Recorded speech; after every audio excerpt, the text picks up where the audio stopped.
dari satu kandungan bahan yang akan dijadikan untuk pakan, apakah menjamin kalau misalnya itu bisa membuat ternak itu cukup? Contoh, saya mau cerita. Kita misalnya mengambil sampel yang sederhana. Waktu itu saya pernah di satu hal mengecek ada komponen organik dan komponen anorganik. Maksudnya begini, lebih sederhananya. Saya mau coba pakai analogi yang mudah diterima. Ada sesuatu yang memang organik dan bisa diserap, ada sesuatu yang anorganik walaupun secara kandungannya itu dicek oleh lab sama, tapi hasilnya berbeda. Contoh yang saya waktu itu pernah lakukan ketika saya menguji kadar air, tiba-tiba aja terbentuk. Maksudnya terinspirasi, biar cari contohnya. Waktu itu gini, ketika saya ada usaha bikin air minum dalam kemasan, saya coba murnikan air minum dalam kemasan itu semaksimal mungkin. Terus muncullah pertanyaan, Pak, air minum dalam kemasan kalau dinetralkan, tidak ada kandungannya, terus berarti nggak ada mineral yang terkandung dong di dalamnya. Karena begitu dimineralkan dengan proses namanya demineralisasi, air demin yang TDS-nya 0, itu kosong semuanya. Nah, dengan kondisi kosong seperti itu, nanti nggak ada mineralnya katanya. Contoh, nggak ada zat besi, contoh nggak ada vitamin atau yang lain. Tapi apakah vitamin ataupun zat besi itu yang ada di dalam tanah bisa diserap oleh makhluk hidup? Apakah zat besi yang ada di alam dengan yang ada di tumbuhan itu sama? Yang saya temukan ketika saya waktu itu belajar di usaha itu, ternyata zat besi yang ada di alam itu berbeda dengan yang bisa diserap oleh makhluk hidup. Secara kimia, zat besi itu ada di logam. Tanah itu unsur yang paling banyak adalah zat besi. Tapi apakah kita makan tanah langsung bisa diserap oleh tubuh? Ada loh zat besi yang sudah diolah oleh makhluk hidup, dalam hal ini tumbuhan, yang bisa diserap oleh tubuh.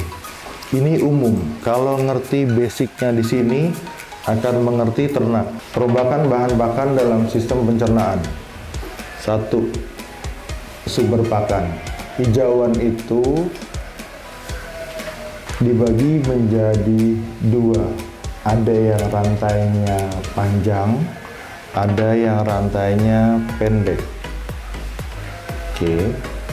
Yang rantai panjang itu contohnya sumber serat, karbohidrat rantai panjang, rumput, jerami masuk, kulit kopi, dan lain-lain. Rantai panjang. Dalam perut rumen itu akan berubah jadi asetat dan butirat. Jadi kalau kemarin ada yang bertanya perihal silase, untuk proses pencernaan itu yang dihasilkan dari rantai panjang sumber serat itu sendiri adalah asetat dan butirat. Dalam rumen itu akan terserap ke darah menjadi sama asetat dan butirat. Tujuannya apa? Tujuannya yang dihasilkan adalah lemak susu dan ini rangka. Yang ditambah apa? Massa otot, lemak, dan tulang. Jadi kalau misalnya kita ingin apa yang dilakukan, di sini ada targetnya. Ada yang rantai pendek. Rantai pendek ini didapatkan dari pati, gula, dan molasses contohnya. Diserap di rumen, yang dikejar adalah propionat. Hasilnya ketika diserap ke darah menjadi glukosa. Glukosa menjadi laktosa. Di sini yang harus dilihat sebenarnya Saya waktu itu ngambil tujuannya untuk mengetahui berapa lama sih proses penyerapan dan bermanfaat prakteknya di mana. Saya pernah kecelakaan, Pak. Kecelakaannya gini. Pak Le ngeliat rumput seger-seger di pintu masuk, diarit lah sama dia, dikasih ke kandang, satu kandang baru mulai, seluruhnya dapat dikasih. Habis nggak? Habis. Orang rumput masih segar-segar. Begitu udah habis, ada yang lapor, Mas Udin yang suka ngurusin ikan tuh. Mas, mohon maaf saya salah. Kenapa Mas Udin? Itu rumput baru saya kasih herbisida sistemik dosis tinggi karena tujuannya biar cepat kering. Terus kenapa Mas? Baru saya kasih, nggak sengaja sama Pak Le diarit, dikasihkan ke ternak, terus habis Mas. Apa yang harus dilakukan oleh kita? Bisa loh hal seperti ini terjadi. Bukan cuman kayak kemarin cerita di tanam jarum, tapi hal ini bisa terjadi karena kita nggak tahu bahan pakan itu dari apa. Kadang-kadang ada petani yang ngambil limbah pertanian. Limbah pertanian ini kita nggak tahu dia menggunakan pestisida atau tidak, herbisida atau tidak, insektisida atau tidak, atau fungisida atau tidak.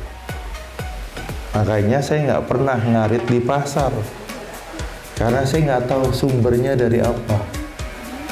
Saya milih ngarit di kebun sendiri. Otilakop. Kalau salah pakan Pak diapain Pak? Kayak tadi kayak saya, kasus saya diapain? Kasih minyak kelapa, Kasih minyak kelapa. air kelapa hijau, Air kelapa hijau. Ada lagi? gula aren, Gula aren. Oke. Ada lagi? Nah, ini yang saya mau bekali.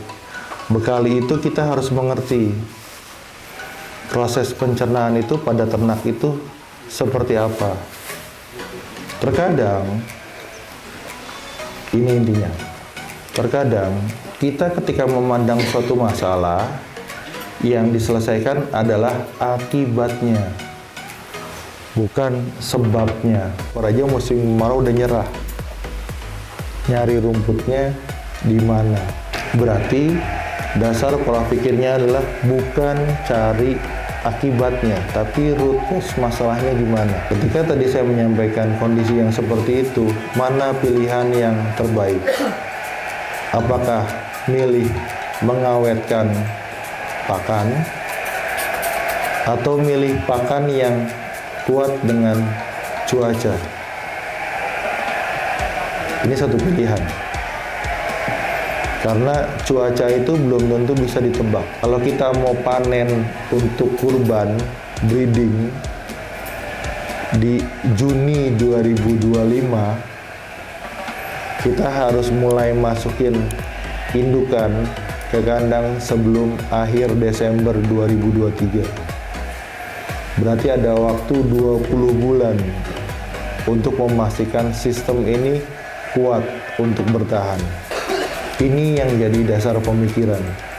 Sederhana tapi tidak mudah.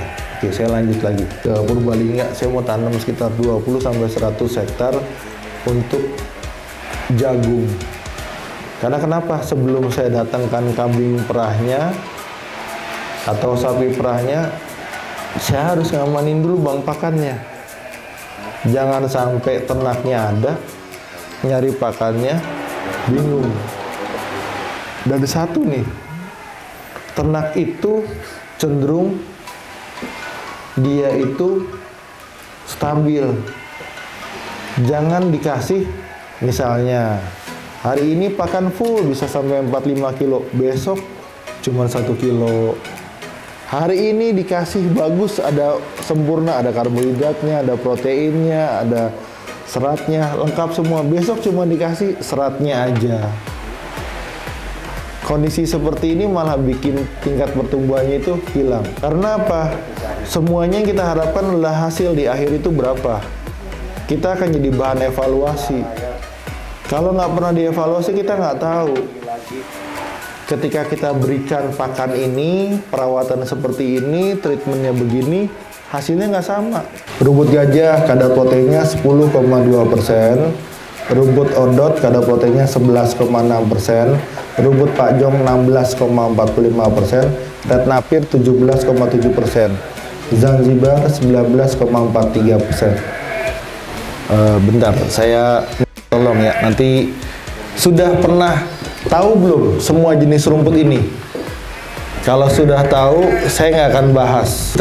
Namanya siapa? Akang? Iya. Siapa Kang? Siapa? Ipong. Kang Ipong sudah berkeluarga belum? Sudah dong. Sudah. Punya anak berapa Kang? Baru satu. Pengen nambah lagi nggak? Pasti. Anaknya ya? Dua-duanya. Dombanya juga? Ya, istri sama anak nambah. Kang, ayo di YouTube sih Kang. Tenang naon. Enggak apa-apa. Aman. Oke, lanjut. Ini penting. Karena kita harus menentukan target. Kita harus menentukan. Kang Ipong, punten, kalau pernah nggak ngitung kira-kira kebutuhan Akang dalam 1 bulan buat main, buat ngasih istri, buat ngasih anak, buat rekreasi, buat hobi, perkiraan berapa? ATM dipegang dia semua sih. Aduh, cilaka atau gitu. Kang Ipong, kira-kira aja walaupun ATM dipegang istri, Akang harapannya punya penghasilan rata-rata umum lah. Biar aman itu pengen dapat penghasilan berapa? Ya kalau ukuran Indonesia 10 juta. 10 juta per bulan. Kalau di Indonesia ya. Oke, karena target kita satu. Tadi ada temen kita yang petani. Dilamar sama petani. Cuman karena mindsetnya petani mungkin nggak bisa dapat penghasilan seperti tadi, ragu untuk terima lamarannya. Bener nggak Kang? Jadi gimana memecahkan masalah itu? Oke, kita masuk ke target. Tolong dibantu ditulis semuanya. 10 juta dikali 12 berapa? 120 juta. Oke, 120 juta dalam waktu 1 tahun. Kira-kira butuh jualan berapa ekor domba dalam 1 tahun biar dapat uang 120 juta? Gimana? Rata-rata lah. Itu aja. Berapa? 3 juta. Berarti kalau 120 juta butuh jualan berapa ekor domba? 40 ekor. Bener ya? 40 ekor. Berarti kalau anakannya minimal 1 aja, berarti butuh indukan berapa? 40 ekor. Berarti sekitar 1 kandang. Ukuran 5 kali 5. Gede nggak? Enggak, kandangnya gede nggak? Kecil. Repot nggak aku miara 40 ekor? Enggak. Bisa dapat 10 juta tuh per bulan. Kalau saya mau miara 10 ekor, saya butuh nyiapin kandang untuk kapasitas berapa? Pertanyaannya bagus. Karena gini, domba itu hamilnya itu cuma butuh waktu 147 sampai dengan 153 hari. Berarti kalau kita punya domba betina 10 ekor, 5 bulan kemudian insya Allah bertambah. Jadi berapa? Bisa 10, bisa 20, tambahannya tuh bisa 30, bisa 40. Itu 5 bulan. Baru 5 bulan nih, Epong. Terus kalau misalnya kita ngomongin buat dijual umumnya di kurban, 1 tahun. domba, syarat domba. Jadi begitu miara baru 5 bulan, ini baru jadi cempe, belum bisa dijual 1 tahun, induknya udah anakan lagi. Jadi kalau cuma nyiapin kandang untuk ukuran 10 ekor, masalah nggak? Masalah. Ini terjadi di saya. Saya pernah lahiran 1 hari 28 ekor indukan. 1 hari, Pak. Bukan 1 bulan. Sampai bingung naruh cempenya di mana.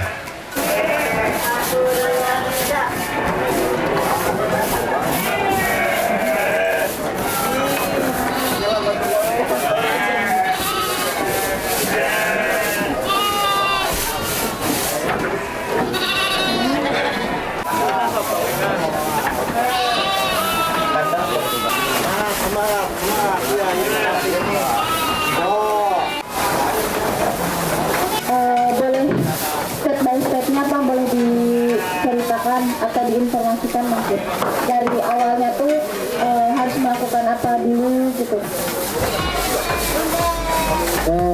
Untuk kebersihan kandang ini kita lakukan, pertama yang kita lakukan adalah lihat lantainya. Kondisi lantai yang kita bersihkan, apakah ada kotoran yang tersumbat di situ. Kalau kandangnya tersumbat, kita bersihkan pakai alat yang sudah disediakan.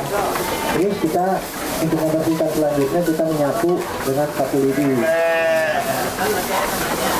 Dan untuk dilakukan ini setiap hari setelah kita ngasih pakan, terus kita membersihkan kandang. Karena kebersihan kandang ini untuk kesehatan domba itu sendiri. Aja nggak apa-apa. Oh nggak apa-apa. Nah, nggak apa-apa. Kalau mereka kena cairan disinfektan kesemprot aman nggak? Aman. Jadi ini cairannya ramah untuk domba. Yang penting jangan kena pakan aja. Oh. Tapi kena pakan kalau sedikit nggak apa-apa. Cuma asal tong diguyurkeun ya.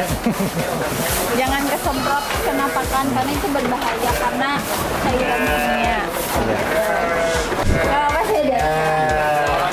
Pak, mau nanya, selama 3 hari pelatihan di sini, apa aja sih yang didapat sama gimana suasana dan kesan-kesannya mungkin boleh diceritakan Pak? Ya alhamdulillah kami dari Poktan Suborahayu, alhamdulillah selama 3 hari ini saya merasa betah, mendapat pengalaman, mendapat ilmu untuk memelihara domba ini. Mungkin yang selanjutnya kami berterima kasih kepada pembimbing ini yang mana telah memberikan suatu ilmu untuk memelihara domba-domba yang seperti ini, yang selanjutnya untuk menyelesaikan peternakan ini. Ambil dari sini ya. Sebelumnya udah beternak Pak? Kalau beternak, saya belum pernah beternak ini. Kami dari pensiunan Bu, tadinya pensiunan perkebunan, jadi belum bisa terjun ke peternakan ini. Terus sekarang ini kami mendapat ilmu setelah kami telah mengikuti pelatihan ini. Kenapa ingin beternak Pak? Atau menjadi peternak? Saya merasa seru sekali ini dalam perhitungan untuk memproduksi ini begitu terpikatnya Bu, itu terpikatnya dalam masalah ini melakukan beternak berwawan ini. Makasih ya Pak. Iya. Saya mau nanya gimana 3 hari pelatihan di sini. Selama 3 hari ini apa sih yang didapat dan kesan-pesannya itu seperti apa? Boleh pakai bahasa Sunda atau bahasa Indonesia? Perkenalkan, nama saya Tatang Sugandi dari Poktan Cirenep Jerang. Alhamdulillah saya udah 3 hari di sini, saya senang sekali.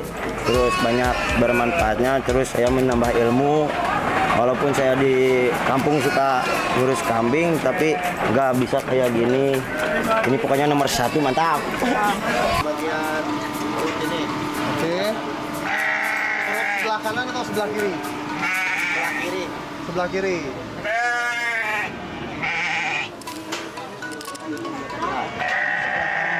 Nah, Ini nih kanan. Sebelah kanan ya. Iya. Ada kerasa anaknya gitu ya. Kenapa posisinya di sebelah kanan, Pak? Nggak di sebelah kiri?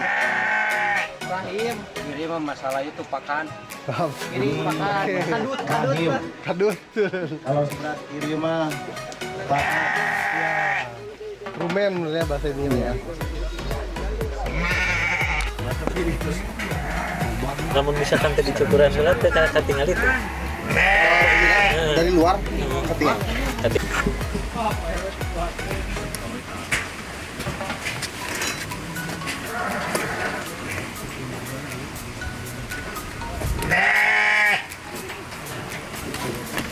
Sama bayang-bayang Setelah dimasukin, perutnya ini diputar ke arah dari jam 5.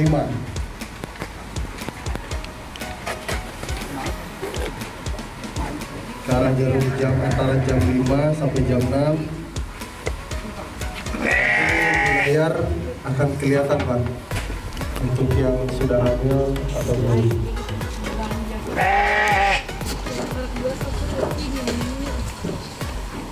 Kalau untuk hasil USG kayak gini ada itunya nggak, ada buktinya. Misalkan di USG di dokter misalnya Perinanya gitu. Print ya. Nah, misalnya perinanya gitu. Kita masih belum punya printnya Pak. oh Tapi data ada. Cuman data ada di dalam. Bukan awet heula lah kayak ini. Oke aku. Terus Pak kelihatan Sebelah kanan nih ujung. Ini kan kosongnya, ini posisinya kantong rahim. Biasanya sih gerak-gerak. Nah, yang putih itu yang di pojok. biasanya gerak-gerak. nah itu Nah, ini ya. Ini kan ya, Bang? Ya, sudah satu-satu.